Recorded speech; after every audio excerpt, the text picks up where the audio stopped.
Hi guys, another day, another vlog. This is teacher May, Bicolaran teacher dito sa New Zealand. So, andito kami sa labas ng pintuan ng bahay namin. Ayan si Buboy. So, umuulan-ulan po sa labas. According to the weather today has light rain. So, kanina pa yan mula madaling araw na umuulan. Ang pinong ulan siya. So, hindi mo siya halos makita sa camera. So, waiting si Buboy sa sundo niya. So, ganito po yung setup namin.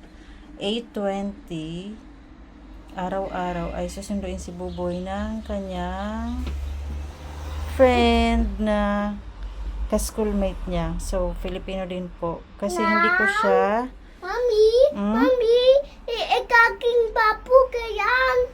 Kasi hindi ko siya mahahatid sa school. Kasi pag hinatid ko siya na maglalakad kami, Ikaking papu kayan. it will take 30 minutes papunta pa lang sa school niya. And since dito yung school ko, mapapalayo ako at malilate ako ng pasok.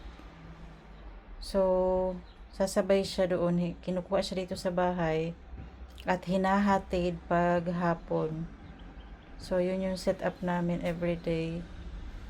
So, before 8:20. No, it's not them.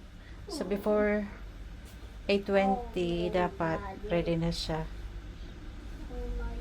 Buboy, are you ready for your school today? Yeah, okay. So, today is Monday and this is week 2 of the academic year 2026. So, ngayon yung pinaka-formal na klase ng school namin kasi last week, two days lang namin nakilala or nakita yung mga students at mostly ay introductory part or getting to know each other.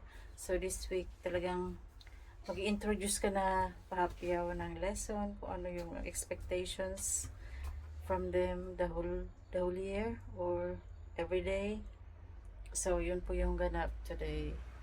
So, see you later for more updates. If you like my video, don't forget to like and share. Please also support my YouTube channel, NC Girl, Bicolaran teacher sa New Zealand.